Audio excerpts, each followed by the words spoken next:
नमस्कार। आप सभी का स्वागत है हमारे इस विशेष ज्ञानवर्धक वीडियो में।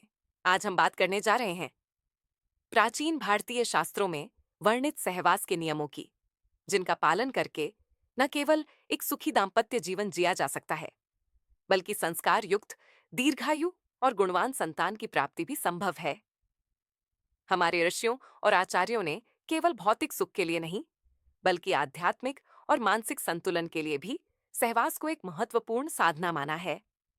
दुर्भाग्यवश आज की पीढ़ी इन नियमों से अनजान है, जिससे पारिवारिक जीवन में तनाव रोग और असंतुलन बढ़ते जा रहे हैं।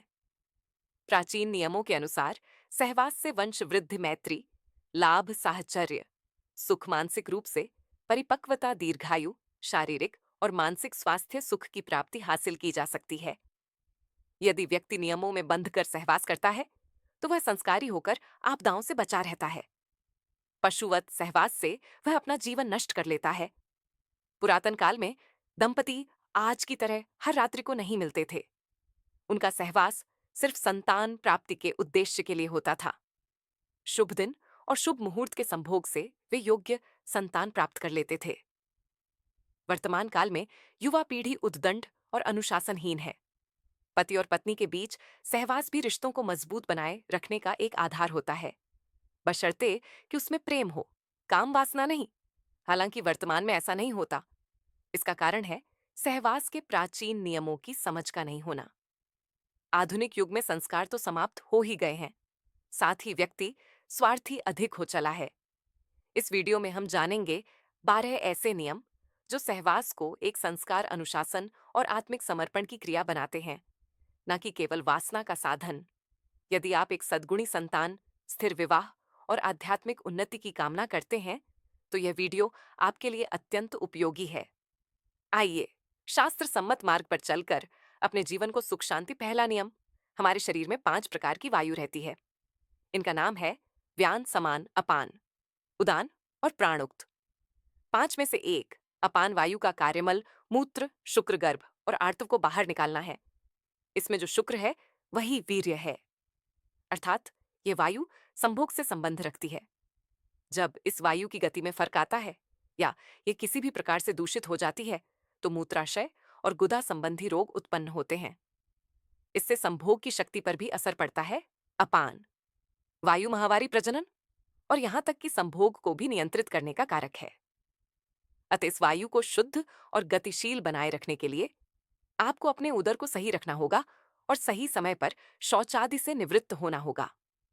दूसरा नियम, कामसूत्र के रचयिता आचार्य वात्स्यायन के अनुसार स्त्रियों को कामशास्त्र का ज्ञान होना बेहद जरूरी है, क्योंकि इस ज्ञान का प्रयोग पुरुषों से अधिक स्त्रियों के लिए जरूरी है।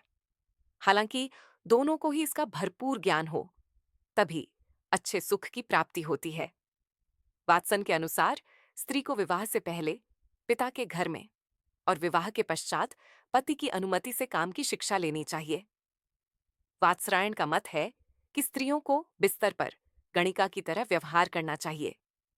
इससे दाम्पत्य जीवन में स्थिरता बनी रहती है और पति अन्य स्त्रियों की ओर आकर्षित नहीं हो पाता तथा पत्नी के साथ उसके मधुर संबंध बने रहते हैं। इसीलिए स्त्रियों को यौन क्रिया का ज्ञान होना आवश्यक है, ताकि वह काम कला में निपुण हो सके और पति को अपने प्रेम पाश में बांधकर रख सके। आचार्य वात्स्यायन के अनुसार एक कन्या के लिए सहवास की शिक्षा देने वाले विश्वसनीय व्यक्ति हो सकते हैं। दाई विश्वास पात्र सेविका की ऐसी कन्या जो साथ में खेली हो और विवाहित होने के पश्चात पुरुष समागम से परिचित हो। विवाहिता सखी, हम उम्र मौसी या बड़ी बहन, अधेड़ या बुढ़िया दासी, बड़ी बहन, ननद या भाभी, जिसे संभोग का आनंद प्राप्त हो चुका हो, उसका स्पष्ट बोलने और मधुर बोलने वाली होना जरूरी हो, ताकि वह काम का सही सही ज्ञान दे सके।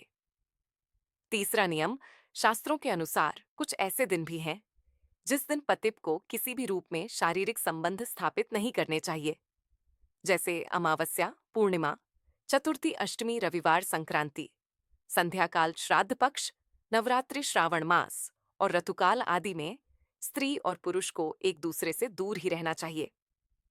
इस नियम का पालन करने से घर में सुख, शांति, समृद्धि और आपसी प्रेम सहयोग बना रहता है। अन्यथा गृह कलह और धन की हानि के साथ ही व्यक्ति आकस्मिक घटनाओं को आमंत्रित कर लेता है।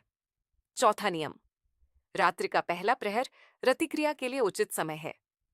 इस प्रहर में की गई रतिक्रिया के फल स्वरूप ऐसी संतान प्राप्त होती है जो अपनी प्रवृत्ति एवं संभावनाओं में धार्मिक, सात्विक, अनुशासित, संस्कारवान, माता पिता से प्रेम रखने वाली, धर्म का कार्य करने वाली, यशस्वी एवं आज्ञाकारी होती है।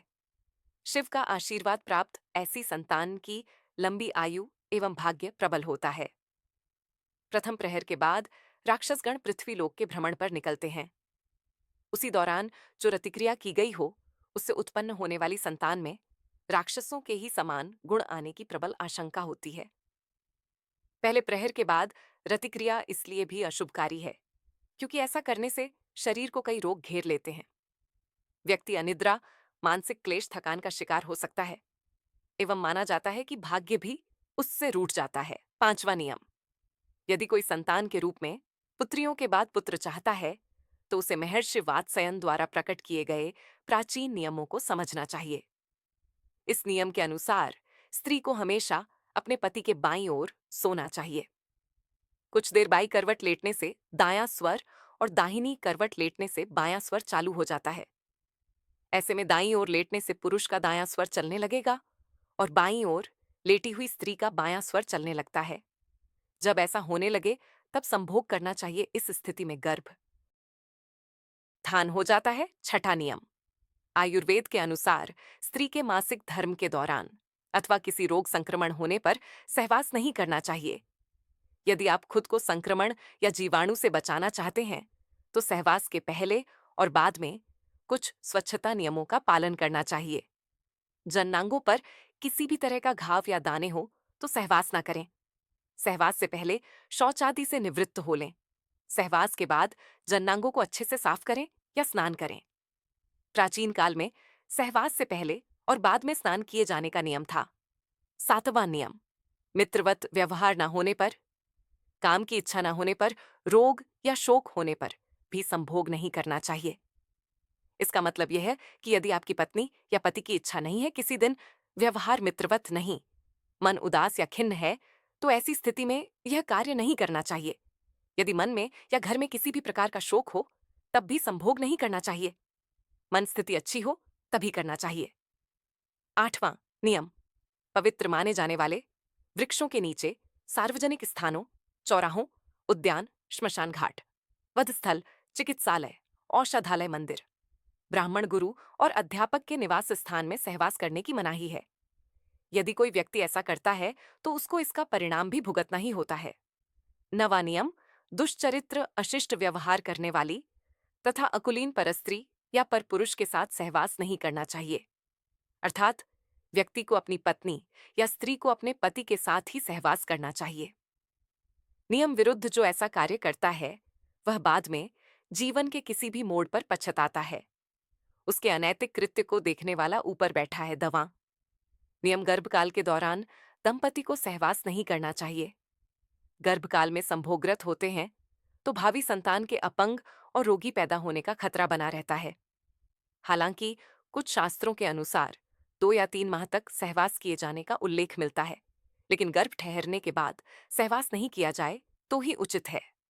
11वां नियम शास्त्र सम्मत है कि सुंदर, दीर्घायु और स्वस्थ संतान के लिए गणांत ग्रहण, सूर्योदय एवं सूर्यास्त काल, निधन नक्षत्र, रिक्ता तिथि दिवा, कालभद्रा, पर्वकाल, अमावस्या, श्राद्ध के दिनगण, तिथिगण, नक्षत्र तथा 8वें चंद्रमा का त्याग करके शुभ मुहूर्त में संभोग करना चाहिए। गर्भाधान के समय गोचर में पतिप के केंद्र एवं त्रिकोण में शुभ ग्रहों, तीसरे, छठे, 11वें घरों में पाप ग्रहों, लग्न पर मंगल, गुरु इत्यादि शुभ कारक ग्रहों की दृष्टि हो और मासिक धर्म से सम्रात्रि हो। उस समय सात्विक विचार पूर्वक योग्य पुत्र की कामना से यदि रतिक्रिया की जाए तो निश्चित ही योग्य पुत्र की प्राप्ति होती है। इस समय में पुरुष का दायां एवं स्त्री का बायां स्वर ही चलना चाहिए। यह अत्यंत अचूक उपाय है। कारण यह है कि पुरुष का जब दाहिना स्वर चलता है तब उसका दाहिना अंडकोश अधिक मात्रा में शुक्राणुओं का विसर्जन करता है, जिससे कि अधिक मात्रा में पुल्लिंग शुक्राणु निकलते हैं। अतपुत्र ही उत्पन्न होता है। 12वां नियम, मासिक धर्म शुरू होने के प्रथम 4 दिवसों में संभोग से पुरुष रुग्णता को प्राप्त होता है। 5वीं रात्रि में संभोग से कन्या, 6ठी रात्रि में पुत्र, 7वीं रात्रि में बंध्या पुत्री, 8वीं रात्रि के संभोग से ऐश्वर्यशाली पुत्र, 9वीं रात्रि में ऐश्वर्यशालिनी पुत्री, 10वीं रात्रि के संभोग से अतिश्रेष्ठ पुत्र, 11वीं की रात्रि के संभोग से सुंदर पर संदिग्ध आचरण वाली कन्या, 12वीं की रात्रि से श्रेष्ठ और गुणवान पुत्र, 13वीं रात्रि में चिंतावर्धक कन्या एवं 14वीं रात्रि के संभोग से सद्गुणी और बलवान पुत्र की प्राप्ति होती है।